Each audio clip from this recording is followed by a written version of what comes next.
Karen Horney, que dice: la racionalización es el autoengaño de la razón.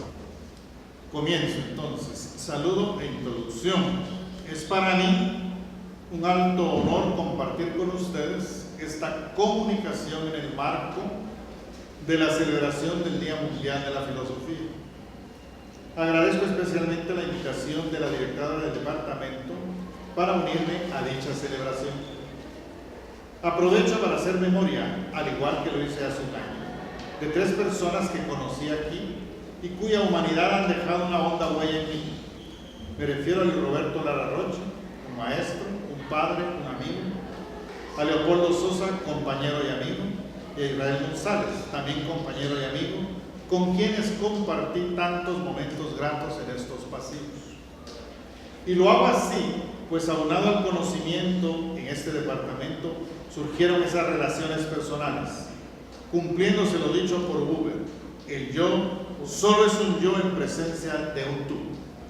Y justamente el encuentro de nuestro caminar en la existencia me ha dejado mucho que aún hoy tengo que agradecer, y agradeceré siempre, sobre todo y especialmente al maestro y amigo Luis Lara Rocha. Para acercarnos a lo aludido con el pretencioso título de Problemas filosóficos en el contexto de la salud mental, habrá que relacionarlo con la inercia de la filosofía actual y recordar algunos hechos de carácter histórico. Uno de ellos es sobre todo el idealismo alemán, escuela filosófica que se desarrolló en Alemania a finales del siglo XVIII y comienzos del XIX. Surgió a partir de la obra de Kant entre 1780 y 1790, vinculado con el romanticismo, la ilustración y el contexto histórico de la Revolución Francesa y las posteriores guerras napoleónicas. Tómese en cuenta que en filosofía el término idealismo designa las teorías que sostienen que la realidad extramental no es cognoscible tal como es en sí misma, y que el objeto del conocimiento está preformado o construido por la actividad cognoscitiva. Las distintas variantes del idealismo postulan principios que modelan y conforman nuestra imagen del mundo de una manera determinada. La entidad en sí de lo real permanece en principio incognoscible, aunque la reflexión permita aproximarse asintónicamente a un conocimiento más refinado en las teorías del idealismo subjetivo o trascendental. Pues bien, lo anterior en el contexto de la salud mental, que incluye el bienestar emocional, psíquico y social, y afecta la forma en cómo pensamos, sentimos y actuamos cuando lidiamos con la vida, nos ayuda a determinar cómo manejamos el estrés, nos relacionamos con otras personas y tomamos decisiones. Lo anterior, decía, adquiere un carácter sorprendente, pues quien no la posee o sufre su falta, justamente la padece por estar prisionero de sus propias ideas. Hecho sorprendente que hoy la terapia cognitivo-conductual o la terapia de aceptación y compromiso se han encargado de demostrar con pruebas empíricas tan caras a la ciencia de hoy. Pues bien, se dejó sentado que, de acuerdo al idealismo, la realidad extramental no es cognoscible tal como es en sí misma, y que el objeto del conocimiento está preformado o construido por la actividad cognoscitiva, siendo justamente ese el foco de lo que es nuestra atención en psicoterapia, actividad a la que me dedico profesionalmente. En la definición de salud mental que da la OMS, es vista como un estado de completo bienestar físico, mental y social, y no solamente la ausencia de afecciones o enfermedades. Y sin duda alguna por mental se toma lo cognitivo, o lo que pensamos a secas, tanto lo que pensamos sobre nosotros mismos, como sobre los demás, nuestras relaciones y el mundo percibido como totalidad. Visto así, la raíz de los males atinentes a la salud mental resultan de las ideas que privan en nosotros, y en esto se da lugar a los problemas filosóficos, como reza el título de la ponencia. Para mostrarlo acudamos a un clásico idealista, me refiero a Schopenhauer, que sostiene, cito: el mundo es mi representación, es de la verdad que vale para todo ser viviente y cognoscente, aunque solo el hombre pueda llevarla a la conciencia reflexiva abstracta. Y Cuando lo hace, realmente surge en la reflexión filosófica. Entonces resulta claro y cierto que no conoce ningún sol ni ninguna tierra, sino solamente un ojo que ve el sol, una mano que siente la tierra. Que el mundo que le rodea no existe más que como representación, es decir, solo en relación con otro ser, el representante que es el mismo. Cierro la cita. Lo anterior me parece muy novedoso, pero no lo es tanto, pues ya en el pasado encontramos como antecedente de la terapia cognitivo-conductual el lema de Epicteto, quien en el Enchiridion en el siglo I dice, cito, no son las cosas mismas las que nos perturban, sino las opiniones que tenemos de las cosas. En esta frase se pone de manifiesto uno de los conceptos básicos de la terapia cognitiva. Lo importante no es lo que pasó, sino la significación que se le da a lo que pasó, el sentido, la atribución de significación, en síntesis la construcción particular de la realidad. El estoicismo, desde Cicerón hasta Marco Aurelio, destacó el lado subjetivo de la realidad y el papel estrecho que los pensamientos juegan en las pasiones, elementos centrales que serán retomados y desarrollados por la psicoterapia hoy. Para acercarnos mejor, tengamos presente que la terapia cognitivo-conductual se concentra en la relación existente entre las cogniciones o lo que pensamos, los afectos o lo que sentimos, ubicándose aquí las emociones, los estados de ánimo, los estados afectivos, junto a las actitudes, unidas a las conductas o actos, es decir, lo que hacemos. Lo anterior se conoce como cadena cognitivo-conductual. Esta conexión entre el pensar y el actuar resulta evidente y crucial, pues de acuerdo al mismo será lo que hagamos. Por ello se ha llegado a decir en elaboraciones como la neurolingüística, somos lo que decimos, pero haciendo la salvedad que decimos de la mano de lo que pensamos. La terapia cognitivo-conductual ha demostrado tener efectos positivos en el tratamiento de toda una serie de problemas psicológicos frecuentes, cuando entra a considerar la inconsistencia de los pensamientos frente a la realidad. Pero si vamos más allá, como es el propósito de este trabajo, buscando el fondo de las cosas y por ello subtitulado Aproximación a una interpretación desde la psicoterapia, es en dichos pensamientos donde se infiltra, por decirlo de algún modo, la filosofía, no en el sentido académico como sucede en este departamento, sino en cuanto nos nutrimos desde niños de toda una cultura que nos rodea, que a su vez está saturada de idealismo y peor aún, no puede ya con ello y por ello sueña con una posmodernidad que no llega y que es más bien el acto final del proyecto emancipatorio de la misma, usando la premisa de Hegel. Pero volviendo a la conexión entre el pensamiento y la acción, y para mostrar de qué se trata en el contexto de la salud mental, recordemos las palabras de Karen Horn. Cito, el miedo y la angustia son ambos reacciones proporcionales al peligro, pero en el caso del miedo el peligro es evidente y objetivo, en tanto que en el caso de la angustia o ansiedad, dicho peligro es oculto y subjetivo. Cierro la cita. Y justamente esto oculto son nuestros propios pensamientos, los que por su misma índole son subjetivos y son el lugar privilegiado donde la filosofía se instala, aunque no estemos conscientes de ello. Para considerarlo mejor, veamos el caso de una dolencia típica, la depresión. Comienzo recordando que el Día Mundial de la Salud Mental, celebrado el 7 de abril de cada año, nos pidió a todos movilizar la acción en torno a un tema de salud específico que preocupa a las personas de todo el mundo, y es la depresión. Esta afecta a personas de todas las edades y condiciones sociales y de todos los países. Provoca angustia mental y afecta su capacidad para llevar a cabo las tareas cotidianas más simples, lo que tiene en ocasiones efectos fatales sobre las relaciones con la familia y los demás, y la capacidad de funcionar en la vida. En el peor de los casos, la depresión puede provocar el suicidio, que actualmente es la segunda causa de muerte entre las personas de 15 a 29 años de edad. No obstante, la depresión se puede prevenir y tratar partiendo de una mejor comprensión de la misma y de cómo tratarla. Es una enfermedad que se caracteriza por una tristeza persistente y por la pérdida de interés en las actividades con las que normalmente se disfruta, como la incapacidad para llevar a cabo las acciones cotidianas.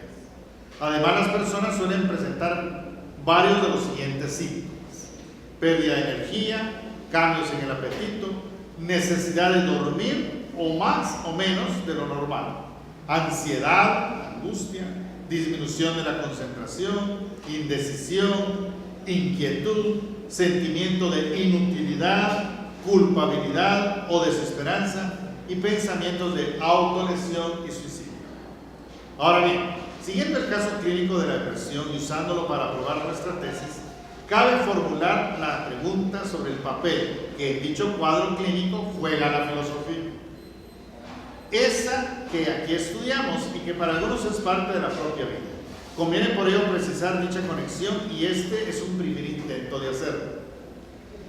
El psicólogo americano Aaron Beck lo ilustra de una manera muy gráfica cuando dice, cito: si nuestros pensamientos quedan empantanados por significados simbólicos distorsionados, razonamientos ilógicos o interpretaciones erróneas, nos volvemos en verdad ciegos y sordos. Por ello agrego, la terapia cognitiva busca aliviar las tensiones psicológicas mediante la corrección de las concepciones erróneas y autoseñales. Al corregir las ideas erróneas, podemos bajar las reacciones excesivas. Cierro la cita. Karen Horney, por su parte, nos alecciona con estas palabras. Cito: la intensidad de la angustia es proporcional al significado de la situación tenga para la persona afectada, aunque ella ignore esencialmente las razones de su ansiedad. Cierro la cita. El modelo pues sugiere que las primeras experiencias y la educación temprana conducen al desarrollo de una forma bastante fija y rígida de pensar, esto es, a unas creencias o pensamientos y esquemas nucleares. Luego, la información en las experiencias posteriores se evalúan a la luz de estos pensamientos, y en lo sucesivo la información nueva recibida contribuye a reforzar y mantener estos convenientemente seleccionados y filtrados. Los pensamientos o esquemas nucleares son a su vez desencadenados o activados por acontecimientos importantes, como la llegada de los exámenes, para ponerlo con un ejemplo en un contexto escolar, dado que estamos en la academia. Esto conduce a una serie de supuestos como este: para sacar una buena nota tendré que pasarme el día entero estudiando. Ello a su vez genera una corriente de pensamientos automáticos relacionados con la persona en particular, los cuales podrían ser de este tipo: la única explicación que si no gano es que o soy tonto o los profesores me llevan mal, o con su rendimiento, no me estoy esforzando lo suficiente, o no vale la pena estudiar lo que aquí piden, o con el futuro, diciendo jamás conseguiré ganar los exámenes y no podré salir de la universidad. A su vez, estos pensamientos automáticos pueden generar una serie de cambios emocionales: ansiedad, tristeza, cambios conductuales, no salir de la casa, quedarse estudiando todo el tiempo, rechazo a los profesores, espíritu crítico hacia todo y todos, y cambios somáticos: pérdida de apetito, alteraciones del sueño, deseo de beber, fumar algún opiáceo o sus parecidos, tan en uso hoy. La terapia cognitivo-conductual considera que la psicopatología es pues el resultado de determinadas anormalidades asociadas a las distorsiones o los déficits cognitivos. Y justamente en este punto se llega a la línea divisoria entre la persona con su psicopatología y la filosofía. Por ello postulamos que si queremos tener salud mental, hemos de corregir el rumbo de la filosofía para salir del pantano del propio pensamiento en el que nos recluye la cultura de hoy, que está a su vez saturada de racionalismo, donde el ser es engendrado por el pensar, a tal grado que en el extremo neurótico se da lo que recordamos al inicio en frase de Karen Horney: la racionalización es el autoengaño de la razón.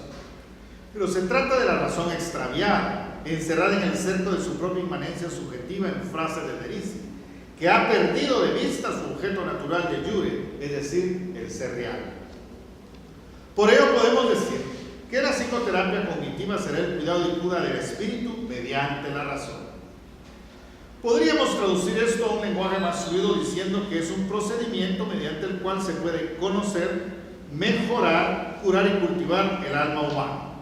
Aquí, de nuevo, es el punto donde convergen tanto la psicoterapia como la filosofía, tanto en el sentido negativo como positivo, el cual no abordaré hoy. Al inicio se esbozó el sentido negativo, estar prisioneros de los propios pensamientos sin salir de la realidad. Situación en la que nos vemos por la prevalencia de la filosofía moderna, que justamente es la que ha llevado a nuestra cultura, siguiendo el ideal del proyecto emancipador que se expuso antes, a dejar al hombre o mujer de hoy solo y aislado, en una tremenda soledad que le lleva al nihilismo y al absurdo, como bien lo supo mostrar Sartre. Aislado, como pregona el liberalismo, de raíz empirista y nominalista, un ser sin esperanza y caído en el vacío, sumido en el relativismo historicista, donde todo se queda en modelo con perspectiva de provisional y nunca se accede a la verdad. Relativismo que corroe desde dentro el alma humana, quedándole como único horizonte o el placer extremo o al menos el consuelo de dedicar la vida a una lucha revolucionaria como pide Marx. Pero no como los revolucionarios de hace 100 años, quienes llenos de optimismo soñaron con un mundo mejor. Hoy, con el peso del fracaso de los proyectos así impulsados, se vuelcan en tareas menos llamativas, pero igualmente destructivas. Para decirlo con palabras del doctor Pedro Trevijano, sí, la filosofía, en lugar de apoyarse sobre la capacidad que tiene el hombre de buscar y conocer la verdad, considera la imposibilidad de un conocimiento así, lo que le ha llevado a derivar en varias formas de agnosticismo y de relativismo, hundiéndose así su investigación en las arenas movedizas de un escepticismo general, llegando incluso a afirmar que la verdad se manifiesta de igual manera en las diversas doctrinas, incluso contradictorias entre sí, por lo que todo se reduce a opinión. Cierro la cita. Con esto queda el hombre a la deriva y entonces el efecto se da muchas veces en el ámbito de la salud mental, pues ella es la que muestra los síntomas propios, ya sea en la depresión, los cuadros de ansiedad u otros trastornos. Tómese en cuenta que el relativismo, de nuevo cito al doctor Trevijano, es una actitud que violenta la estructura más íntima de la inteligencia humana, al contrariar su inclinación natural a conocer la verdad. Pero para conocer la verdad hace falta un mínimo de rectitud moral, porque la verdad moral no solo se alcanza con la mente, sino con la vida entera. Si no hay una disposición a ajustar la propia vida a la verdad conocida, y si la razón no gobierna nuestras pasiones, las pasiones gobernarán la razón. Por consiguiente, debemos tener presente lo que sigue. En esta amplia cita del doctor Trevijano nos pone en camino de llegar a una interpretación desde la psicoterapia de la presencia de los problemas filosóficos en el contexto de la salud mental. Esto se puede identificar de manera simple señalando que detrás de todo está, en primer término, el problema del conocimiento y con este el problema de la verdad, el cual hoy se cree resuelto en el relativismo historicista y culturalista, donde más bien es disuelto, sin llegar a nada más que a la paradoja que solo algo se conoce como verdadero, que nada puede ser conocido.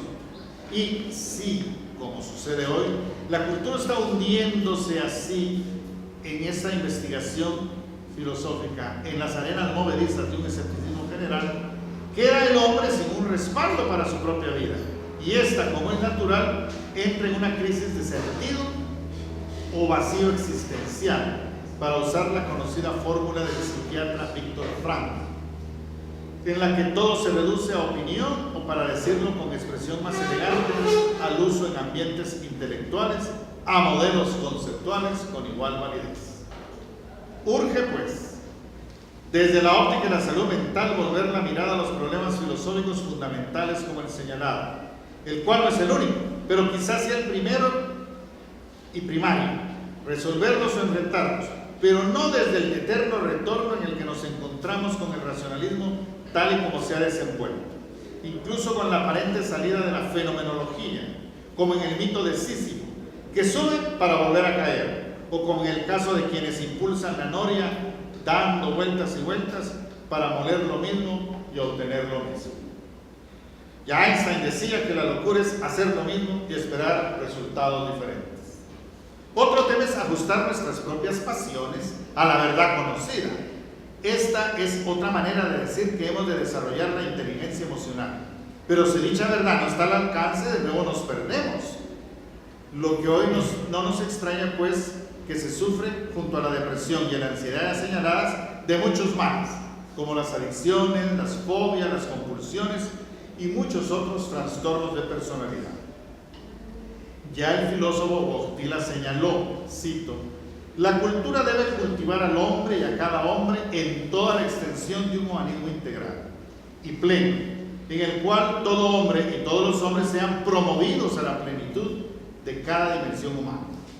La cultura tiene el propósito esencial de promover el ser del hombre y de proporcionarle los bienes necesarios para el desenvolvimiento de su ser individual y social. Cierro la cita. ¿Y qué mayor bien para todos y todas que la salud mental? Muchas gracias. Gracias.